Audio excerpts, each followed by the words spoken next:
Olá, sejam muito bem-vindos a mais uma edição do Valor em Saúde, o nosso programa aqui no canal AltV, que também fica hospedado no canal YouTube e também no podcast.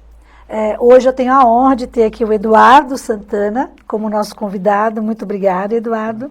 Lembrando a todos que o programa ele tem o objetivo da gente discutir boas práticas de gestão, governança em saúde e o que os profissionais especialistas estão buscando entregar de valor em saúde. De valor em saúde para a sociedade, para os profissionais de saúde, para os especialistas, médicos, colaboradores, enfim, toda a cadeia hoje que está motivada a gerar valor em saúde, né? A gente tem indústria, operadoras, seguradoras, as próprias entidades e várias instituições trabalhando nesse projeto, né? De gerar mais valor em saúde, entender o que é valor, porque para cada empresa, para cada entidade, para cada instituição, os valores são diferentes, né? E a gente precisa entender o que a família, o que o paciente e o que as instituições estão buscando entregar em valor, né? Então, Eduardo, ele é um profissional de saúde, pós-graduado e mestre em política, planejamento e gestão de saúde pela Unifesp, fundador e CEO da Nobre Saúde, diretor adjunto do Com Saúde da Fiesp, idealizador e coordenador do Sebex Futuro. Eduardo, a gente tem acompanhado a sua trajetória, brilhante trajetória, é um jovem executivo, né, que tem muito aí para contribuir para o desenvolvimento da cadeia de saúde. E eu queria que falasse um pouco da sua trajetória, um pouco da Nobre Saúde, né, falar da importância da deshospitalização, do Hospital Retaguarda, que é isso que a Nobre Saúde tem feito, falar dos avanços e crescimento da Nobre, mas principalmente falar dos desafios, né? Que a gente sabe que esse projeto de deshospitalização e Hospital Retaguarda, lá fora, a gente está muito mais avançado do que aqui no Brasil, né? Esse projeto é muito novo, mas a gente entende que esse é um caminho importante, principalmente para gerar valor, né? Para aquele paciente crônico, aquele paciente, aquela família que depende de profissionais e de instituições como a Nobre Saúde para poder, nesse momento de dor, né? E de tanta...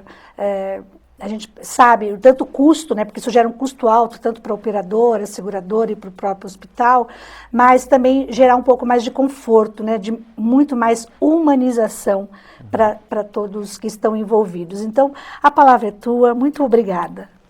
Eu que agradeço, primeiro agradecer pelo convite e te parabenizar pela iniciativa brilhante. Eu acho que você conseguiu, através dessa inovação, que é o canal no YouTube, preencher um vazio, né? Eu sou um fã de YouTube, eu assisto mais YouTube do que qualquer outra coisa em casa, Netflix ou televisão, e eu buscava conteúdo de qualidade em saúde e não encontrava, até que chegou o seu canal. Que bom. Então eu queria te dar parabéns pela iniciativa. É nosso canal. Brilhante. E agradecer por estar aqui e poder representar o setor de transição de cuidados do Hospital de Retaguarda e contar um pouquinho dessa história. A minha história, como você já apresentou, eu sou um profissional de saúde, eu sou um fisioterapeuta de formação e que segui uma carreira muito mais voltada à gestão do que ao assistencial, por uma história de ter empreendedores na família, segui mais a área de gestão. E a carreira começou como executivo no setor público.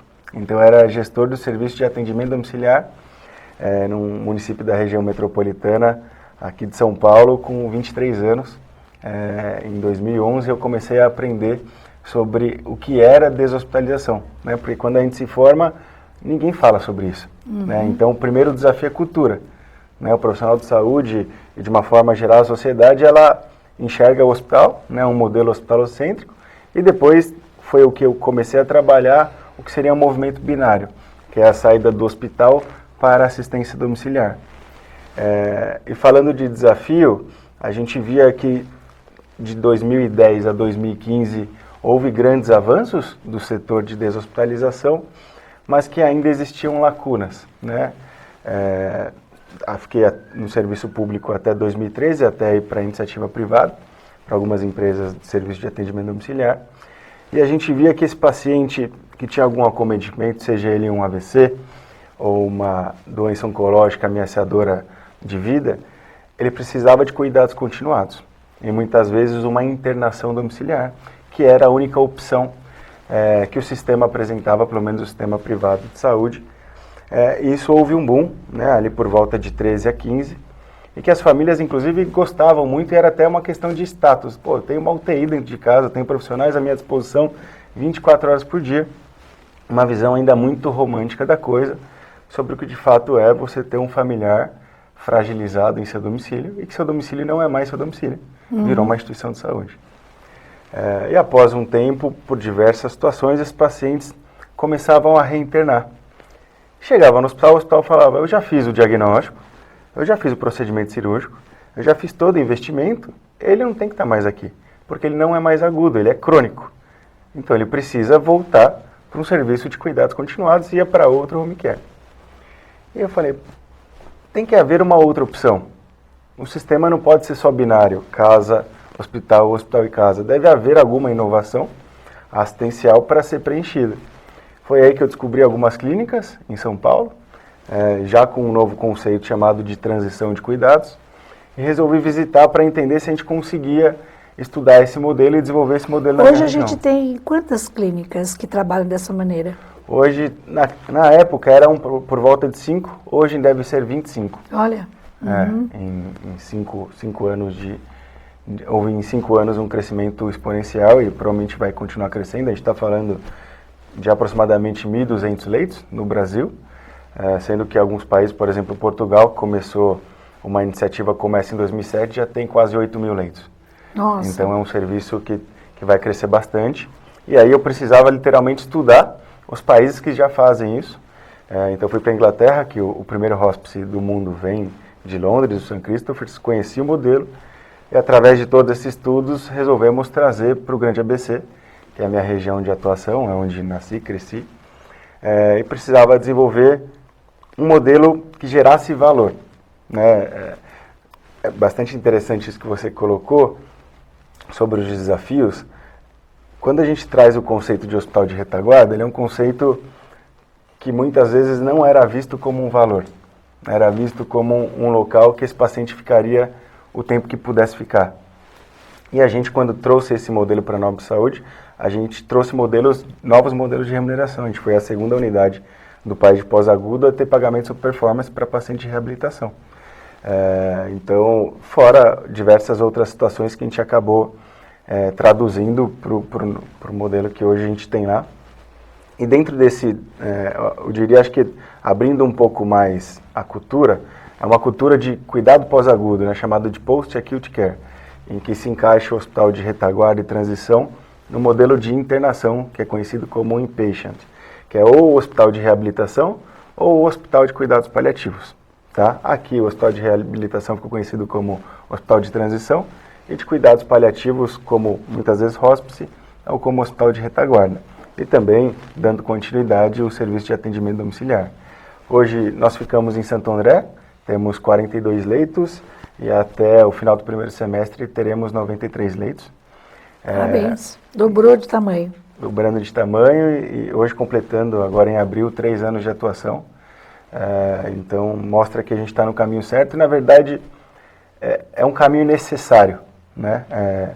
Falando de valor, a gente hoje tem trabalhado com uma premissa no sistema de saúde que o paciente ele tem que estar no local certo, na hora certa, pelo tempo correto e pelo custo correto. Para isso a gente precisa de um sistema de transição de cuidados, né? Ele não tem que estar no hospital porque é a única opção ou no home care. A gente tem que pensar o contrário, para a segurança do paciente, onde ele deveria estar. E é isso que a gente vem trabalhando nesse setor.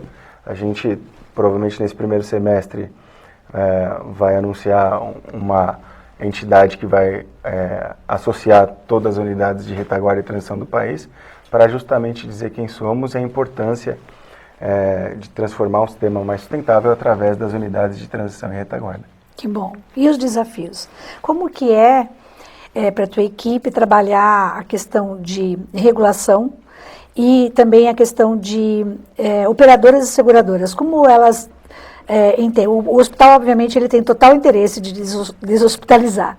e o custo até, e o tempo que esse paciente fica, né? A gente tem pacientes que chegam a ficar mais de anos, né, dentro de um hospital em tratamento. E aí, como funciona isso, né? Eu queria que você falasse um pouco dessa questão de regulação desse setor que deshospitaliza os pacientes e como que é a relação de vocês com as operadoras, fontes pagadoras. Legal, essa é uma excelente pergunta, é uma pergunta que tem gerado muita discussão. Primeiro, falando do ponto de vista da regulação, a gente até promoveu um evento, o primeiro Congresso Brasileiro de Deshospitalização ano passado, em que tivemos a presença do William Dib, presidente da Anvisa. O que está posto é o seguinte, é regulado, né, porque hoje a gente recebe a vigilância sanitária para conseguir ter todas as certificações, para conseguir ser contratualizado pela operadora. Mas talvez não seja regulado da forma que deveria ser, né, porque hoje a gente cai numa RDC de hospital.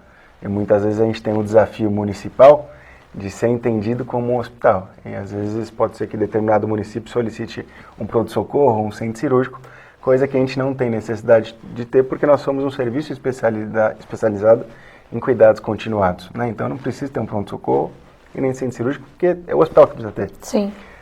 Então a gente vem trabalhando algumas conversas, inclusive com o Ian Dib, de criar uma carta de referência do que seria uma boa prática para que isso possa, de fato, crescer e não congelar os serviços, né? Porque a gente está começando agora, como eu disse, são aproximadamente 25 unidades e a gente tem 7 mil hospitais. Então é um setor quase incipiente e que, se ele for extremamente regulado neste momento, pode ser que ele não cresça na necessidade que se tem.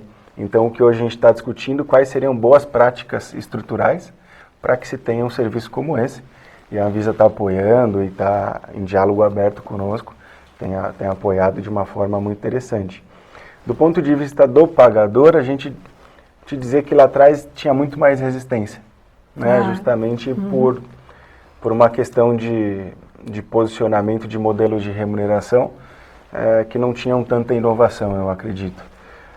Com a Nobre Saúde, como a gente já nasceu num modelo de valor, a gente conseguiu mostrar que o paciente ele vai ficar na Nobre pelo tempo que ele tiver que ficar, com a melhor qualidade possível. Então a gente não teve tanta resistência em ter contratos. Hoje a gente tem 15 contratos com as maiores operadoras do país. Ok. Mas que é um desafio, vou te dizer, mais cultural do que hoje propriamente do órgão regulador ou da fonte pagadora, porque os pacientes e familiares não sabem da nossa existência. Então, muitas vezes existe uma resistência na hora de sair do hospital, né?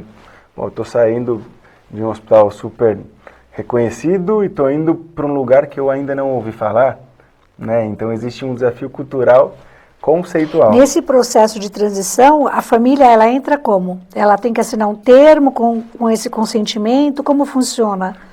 Hoje, eu acho que após esse tempo de resistência, uma das estratégias que as operadoras adotaram que vem dando certo, quando surge um critério de elegibilidade para esse paciente sair do hospital e vir para a Nobre, a operadora entra em contato com a família e fala: nós temos uma opção hoje de continuidade de cuidado, que vai gerar ainda mais resultado e humanização nesse atendimento, e a gente gostaria que você conhecesse, né, para que, em caso de aprovação, você possa dar continuidade nessa instituição. Esse diálogo e esse convite, eu acho que gerou menos resistência. Então, eu vou te dizer que acredito que de 100% das famílias que nos visitaram, a gente nunca teve uma recusa. Porque justamente quando visitaram, falaram: é isso? Se é isso, eu quero vir para cá.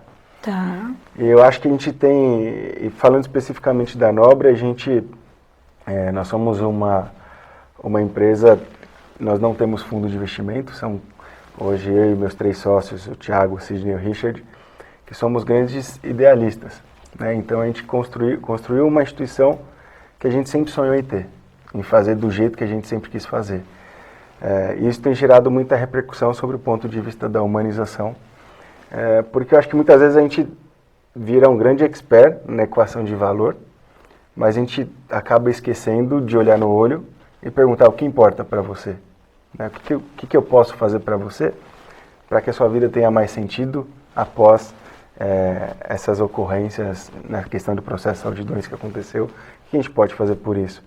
Então, por exemplo, faz 20 dias, eu recebi uma mensagem, um WhatsApp, né? Hoje em dia a família tem uma comunicação muito mais aberta conosco, e a gente faz questão de ter, de um marido falando: olha, Eduardo, a minha esposa é uma paciente que tem uma distrofia, hoje se comunica só através dos olhos, na nossa instituição. Ele falou: meus filhos todos se formaram e ela participou. E o último que vai se formar, ela não vai poder participar, e ela está muito mal, eu gostaria que você conversasse com ela. Falei: mas por que ela não vai participar? Não, porque ela está aqui, né, hoje com todos os equipamentos que não deixam ela sair daqui. Eu falei: eu acho que isso é uma questão que a gente pode conversar. E após um mês de operação, a gente conseguiu levar essa paciente até a formatura do filho. Puxa, que bacana. Em segurança, e ela retornou. E eu acho que isso, dentro da equação de valor, eu acho que a gente poder dar um passo atrás na nossa humanitude e lembrar da empatia com o próximo, eu acho que gera transformações no sistema necessárias para que isso aconteça. E isso é só um dos sonhos que a gente realizou. A gente já realizou mais de 15 sonhos. Nesse ano nós temos uma meta de realizar 20 sonhos. Que bacana, parabéns, parabéns. E que tem gerado muito resultado, e a notícia corre, né? Então hoje no Grande ABC, quando um paciente tem essa solicitação e fala: Nobre, eu vi essa notícia na rede social ou no jornal, já conheço, e hoje os hospitais têm indicado com segurança, né, que existe uma unidade profissional e preparada para receber esse paciente. Parabéns. Fico muito feliz de conhecer um pouco mais da história da Nobre e você poder compartilhar aqui no nosso espaço. Emociona a gente saber que você, tão jovem, com seus sócios, tem um objetivo de entregar mais valor, né, para as famílias que passam por essa dor, né, para o próprio paciente, que impossibilitado de ir até, né, um evento desse, vocês conseguiram realizar sonhos. Acho muito, muito bacana isso.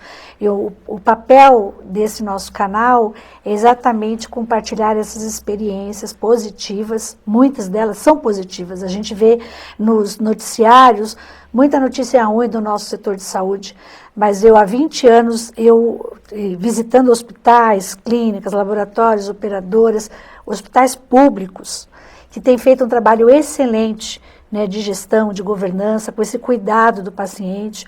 Todos os profissionais que a gente tem trazido para o programa têm esse envolvimento, são idealizadores, são pessoas ativistas por causas nobres na área de saúde. Eu fico muito feliz. E para quem quiser achar a Nobre Saúde, qual é o caminho? Olha, hoje no nosso site, né, www.nobresaude.com.br, nas mídias sociais, também procurar por Nobre Saúde. Nós temos um canal no YouTube. Assistam lá, vamos lá. Então lá a gente tem diversos vídeos sobre alguns dos sonhos, inclusive, que a gente realizou, e entrevistas. E a gente adora receber pessoas. Então, se você quem quiser visitar o espaço, então... Inclusive, nós não temos horário de visita, é uma coisa que a gente aboliu, né? A gente disse que a gente não tem nada para esconder, a gente é uma instituição 100% transparente. Então as famílias podem visitar a unidade 24 horas por dia. E você também que quiser visitar, a gente está à disposição de segunda a segunda, no horário que for mais conveniente. Vai ser um prazer poder te receber. Eduardo, mais uma vez, muito obrigada. Sucesso para a Nobre Saúde, que a gente possa trazer você em breve, falando aí da sua 100ª clínica. E eu terei o maior prazer de recebê-lo aqui. Parabéns pelo trabalho que você tem feito lá no Sebex. Uma brilhante jornada para você como executivo na área de saúde. A gente vai fazer um break e a gente volta já já.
Hoje é um dia muito especial. Eu tenho aqui 2 jovens gestores, idealizadores, ativistas por causas nobres na área de saúde. A gente falou no primeiro bloco com o Eduardo Santana e agora estou aqui com o nosso amigo Tiago Farina, que é um advogado graduado pela UniFMU, pós-graduado em Direito na área de saúde pelo Hospital das Clínicas, pela Faculdade de Medicina da USP, especialista em administração hospitalar e de serviços de saúde pela Fundação Getúlio Vargas em São Paulo, né?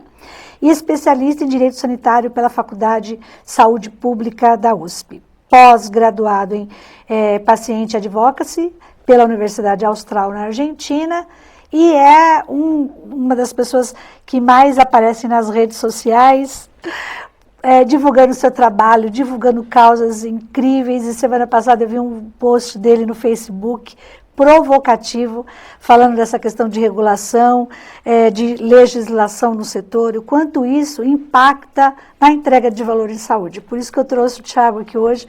E, Tiago, eu queria que você falasse um pouco da sua trajetória, né? Falasse um pouco do seu trabalho na Oncoguia e principalmente da sua visão de advogado, e eu sei que você está em entidades e transita em Brasília e também com várias causas que eu sei que você, como advogado, defende, mas, Tiago, a gente percebe o quanto a gente ainda precisa de desromper algumas coisas aí, né? A gente enfrenta várias barreiras e atravessar essas barreiras não é fácil, e acho que você, a Tereza e o próprio Josenir Teixeira, que são advogados muito atuantes, enfrentam no setor de saúde. Eu queria que você falasse um pouco para nós, contasse dessa história para todos que estão nos ouvindo no nosso canal, e as pessoas que quiserem fazer pergunta, tanto para o Eduardo quanto para o Tiago, podem fazer as perguntas que a gente encaminha para que eles possam responder para todos vocês. Tiago, seja bem-vindo. Obrigado, Tânia. Para mim é um prazer imenso estar aqui. Eu venho acompanhando os vídeos. Realmente isso agrega muito valor, né, para nós profissionais que atuamos na área da saúde. Bom, e por isso eu agradeço muito aí a oportunidade, né?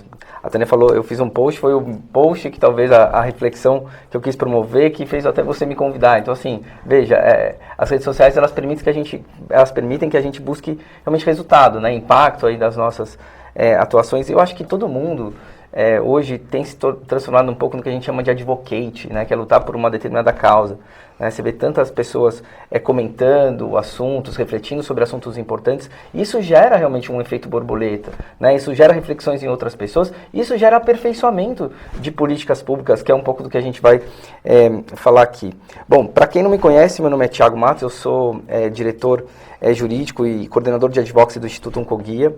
Eu também sou assessor jurídico da Federação das Santas Casas, gerente jurídico da Sociedade Brasileira de Oncologia Clínica. E eu acho importante citar todas essas experiências e atuações para que também o público que está nos assistindo, eles possam também fazer uma avaliação crítica, né, dos meus vieses, né, Também costumo falar muito assim, eu tenho 7 pessoas na família que morreram de câncer. Né? Inclusive a minha mãe. E eu tenho 2 filhas pequenas, uma de 3 anos, outra de 1 ano, que podem ter dado uma mutação genética da minha mãe. Então, assim, em algum momento da vida eu vou ter que tomar algumas decisões difíceis, né, em relação... E toda a minha participação na tentativa de ajudar a construir políticas públicas, certamente também é afetada por esses meus medos, né, por essas minhas paixões. Então, acho que é muito importante deixar de forma bem transparente todos esses meus possíveis viés ideológicos, paixões, medos, enfim. E o que eu acho mais interessante desse programa é que a gente está discutindo realmente o que é valor. E valor é uma discussão que já tem algum tempo, né? Eu acho que a gente vai ter muita discussão sobre valor, a gente ainda está patinando para descobrir o que realmente é um valor aí sistêmico. Eu gosto muito de fazer uma provocação, né? Talvez mais fácil do que falar o que é valor, para a gente entender o que é valor, é falar o que não é valor. Então, por exemplo, desperdício é valor para alguém? Desperdício não é valor para o gestor, não é valor para o hospital, não é valor, enfim, para o paciente, não é valor para ninguém. Né? E a gente tem muito desperdício. Ineficiência é valor para alguém? Ineficiência não é valor para ninguém. Indiferença.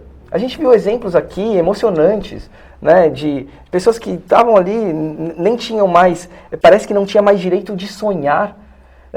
Não ter direito de sonhar é valor para alguém, Tânia? Sim. Direito de sonhar é algo que a gente realmente tem que estimular, não pode perder nunca Exato. essa necessidade básica. Então, acho que a gente está ainda patinando nessa questão, construindo um verdadeiro modelo e um estado da arte do valor. E talvez um dos pontos principais para a gente chegar no modelo talvez ideal ou mais próximo do ideal, a gente começar também a levantar dados de mundo real e transformar esses dados em evidência. Né? A gente vê muitas tomadas de decisão baseadas em estudos randomizados, etc., sem quase viés nenhum, com uma qualidade metodológica quase que infalível, e a gente tem poucos dados de mundo real. Né? Evidências que possam gerar políticas públicas baseadas em evidências. Né? A gente tem aí muitas tomadas de decisão que até por você não ter dados de mundo real, você também não consegue ter métricas de valor nos processos de tomada de decisão. Talvez, a gente comentava aqui antes, talvez uma métrica interessante é pensar assim, quando você conta uma história como aqui o Eduardo contou aqui, né, no seu programa, né, em que desinternou uma paciente e levou ela para assistir a formatura da sua filha. Né? Veja que extraordinário, que métrica que a gente poderia usar. Todo mundo que está assistindo a gente certamente fez uma cara de uau. Né? A cara de uau nas pessoas que recebem a história tem que ser uma métrica de valor. Né? A gente, claro, né, parece que eu estou falando uma coisa muito abstrata, muito difícil de você metrificar, mas talvez a gente tenha que buscar isso e achar a métrica, achar a matemática nessas questões humanitárias. Né?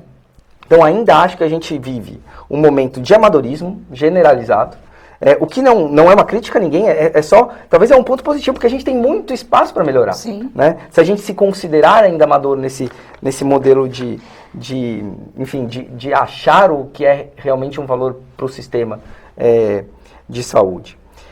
Tem talvez outro ponto que eu tenho refletido bastante, né, e eu acho que está conectado com esse talvez cenário ainda de um espaço muito grande que a gente tem para crescer nessa unidade de valor, nessa busca por uma unidade real de valor, é aceitar que a gente vive discussões ainda superficiais. Parece que a gente vive coletivamente a síndrome do é só. É só você construir mais um hospital, é só você aumentar o salário do médico, é só você... Cara, eu acho que essa própria expressão que a gente fala o tempo inteiro de é só, mostra que a gente é superficial. E por quê? Porque a gente está enfrentando problemas complexos. E não existe solução simples para problemas complexos. Não vai existir uma bala de prata para problemas complexos. Né? Você tem que tratar esses problemas com profundidade, entender todos os fatores que levam a esses problemas. Problemas complexos, eles são resolvidos por meio de políticas públicas. Né? E políticas públicas, aliás, a gente tem que enfrentar problemas públicos com políticas públicas, que é a forma de resolver efetivamente problemas complexos. E como é que as políticas públicas se materializam? Inevitavelmente, uma política pública ela se materializa por medidas regulatórias. Ou por não fazer absolutamente, não adotar uma medida regulatória de certa forma, uma medida regulatória, aberta, né, livre. Então a gente precisa estudar mais e talvez discutir mais aprimoramento em políticas públicas, que se materializam, como eu disse, com medidas regulatórias, em leis, em portarias, em resoluções, em tomadas de decisão. Né? Em última instância, o Yuval Harari ele fala muito isso. Em última instância, por mais que a gente tente exigir responsabilidade das pessoas, das empresas, em última instância a responsabilidade é do Estado.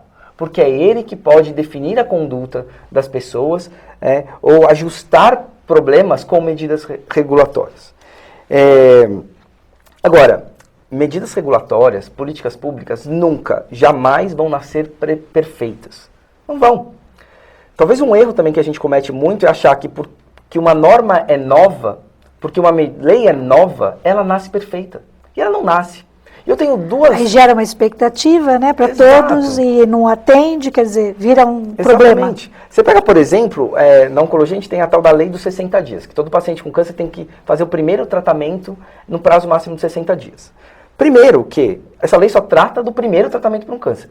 Se você realizou a quimioterapia, depois precisa fazer uma sequência de radioterapia, enfim, acabou, não tem prazo. Não tem prazo. Outro, 60 dias, será que é um tempo adequado? A gente acha adequado esperar 60 dias para fazer o primeiro tratamento do câncer? É claro que se você for pegar o histórico, que pessoas demoram 300 dias, né, 115 dias para começar uma radioterapia, e que 90 mil pessoas sequer fazem radioterapia porque não conseguem ter espaço na fila, 60 dias até é um ganho, obviamente, para o nosso contexto histórico. Mas ela não nasce perfeita. Essa norma não nasceu perfeita. Ela precisa ainda ser regulamentada, né? Talvez o erro é achar que só porque a norma é nova, ou porque a gente tem a norma, que o problema está resolvido, que o problema vai ser resolvido, né? Então, se a gente talvez tiver, e aí, especialmente os tomadores de decisão, a humildade necessária para reconhecer que por uma norma nunca nascer perfeita, ela precisa de ajustes, a gente, eu acho que já vai dar um passo muito importante para ter aprimoramento de políticas públicas. Mas voltando ao porquê que as normas, as políticas públicas não nascem perfeitas, eu tenho duas teorias, né? A primeira é que nem todos os atores sociais participam do processo de tomada de decisão. Isso é muito importante.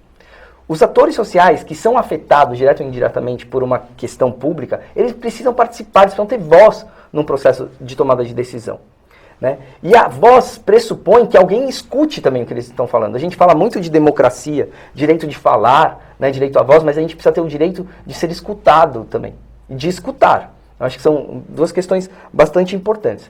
E mesmo que a gente tivesse todos os atores sociais participando do processo de tomada de decisão, é impossível você prever todos os efeitos colaterais de uma medida. É impossível você prever o que vai acontecer, quais são os efeitos colaterais que na prática, no mundo real, aquela medida vai gerar. Pode pegar até um exemplo não relacionado à saúde, patinete aqui na cidade de São Paulo. Primeiro, todo mundo começou a andar de patinete. Aí você teve uma norma lá regulamentando. Aí você percebeu que você tinha que exigir que as pessoas usassem capacete, além de regulamentar. Você foi mudando a norma, você foi fazendo ajustes. Isso é extremamente necessário. Você não consegue imaginar tudo que pode acontecer quando uma decisão política e não é impedir, tomada, né? É facilitar. Exatamente. Né? Eu acho que realmente não é impedir, é você ter um olhar para aquilo que está acontecendo e fazer ajustes em tempo real, ajustes constantes, dinâmicos. Cada vez mais a gente vai precisar de ajustes dinâmicos. Olha o avanço da tecnologia, né? Telemedicina, que a gente está discutindo também muito no mundo da saúde, não adianta proibir, você tem que regulamentar e se tiver ruim, fazer ajustes na regulamentação. O fato de não regulamentar, como eu disse, é uma forma de regulamentar, né? É deixar livre se for o caso, ou de impedir 100%, se for o caso, enfim, dependendo daí do conjunto regulatório. Então, o mais importante, na minha opinião, é que você não tenha medo e receio de fazer ajustes. E a sociedade também precisa dar um crédito para os tomadores de decisão, porque eles certamente vão errar, assim como qualquer um erraria, né? Então o problema não é errar, o problema é não fazer os ajustes em tempo oportuno, o problema é persistir no erro. Sim. Né? Eu acho que a gente tem que ter tolerância, muita tolerância ao erro. A sociedade precisa ter tolerância ao erro. Né? Mas para a sociedade também ter tolerância ao erro, ela precisa sentir a boa vontade e a rapidez do gestor de fazer os devidos ajustes.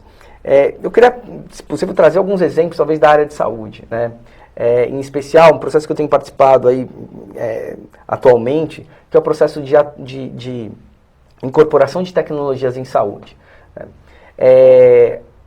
Antes você não tinha essas avaliações de tecnologia em saúde. Quando eu falo de tecnologia, eu estou falando de incorporação de tratamentos, de procedimentos diagnósticos, cirurgias, enfim, inteligência na assistência, diretrizes, protocolos, enfim. Tudo isso acaba sendo tecnologia em saúde. E hoje a gente tem discutido muito incorporação de tecnologia em saúde porque elas têm vindo muito caras, né? Talvez seja impossível a gente incorporar tudo que está saindo. Talvez não, certamente é impossível a gente incorporar tudo que chega ao mercado. A medicina tem avançado muito, as tecnologias têm avançado muito, coisas importantes estão chegando, mas a gente não tem recurso para garantir acesso a tudo. Né? Então a gente tem que fazer escolhas, tem que tomar decisões e que bom se a gente puder tomar as melhores decisões. Garantir o tratamento certo para a pessoa certa, na hora certa, na dose certa, sem desperdícios. Né? E falando em incorporação de tecnologias, a gente tem aqui no Brasil, talvez hoje, 2 modelos completamente independentes. Né? É o da saúde pública e o da saúde privada. Nos 2 sistemas, a gente tem discussões autônomas de avaliação de tecnologia. Então, vamos pegar, por exemplo, na saúde suplementar. Na saúde suplementar, a ANS regulamentou esta questão, determinando que a atualização do rol de procedimentos, que é basicamente a lista do que os planos de saúde, a lista mínima do que os planos de saúde devem cobrir, tem que ser atualizada a cada 2 anos. Acontece que por esse processo de tomada de decisão, você tem algumas janelas para pedir que a ANS analise a incorporação de alguma coisa, ou a desincorporação de alguma coisa. E se você for pegar essa janela de submissões, por exemplo, a última janela terminou no dia 5 de maio do ano passado, de 2019. Isso a gente está falando do processo de atualização do rol, que vai gerar um novo rol em 2021, a partir de janeiro de 2021. Se uma nova tecnologia, por exemplo, um medicamento oral para o câncer, foi registrado na Anvisa no dia 6 de maio de 2019, ela só vai ser avaliada na próxima revisão do rol, e se mesmo que seja algo muito importante, que gere realmente um impacto positivo para o paciente, só vai eventualmente entrar no rol de 2023. A gente está falando de 1.336 dias potenciais. Né? E aí que a gente não está discutindo incorporar tudo, mas é dar uma resposta para a sociedade, é uma avaliação. Você esperar 1.336 dias para avaliar, para dar uma resposta para a sociedade, se algo realmente deveria ser incorporado ou não ao sistema de saúde, é muito tempo. É certamente uma falha regulatória. Ninguém, nem mesmo os diretores da ANS se sentem confortáveis com essa situação. Né? Para fazer uma comparação, no SUS, o prazo máximo, a partir do momento que alguém pede, e você pode pedir a qualquer momento, não existe uma janela temporal, o prazo máximo é de 180 dias prorrogáveis por mais 90 para se analisar, para dar uma resposta para a sociedade. E aí depois disso você tem 180 dias para ofertar. Né?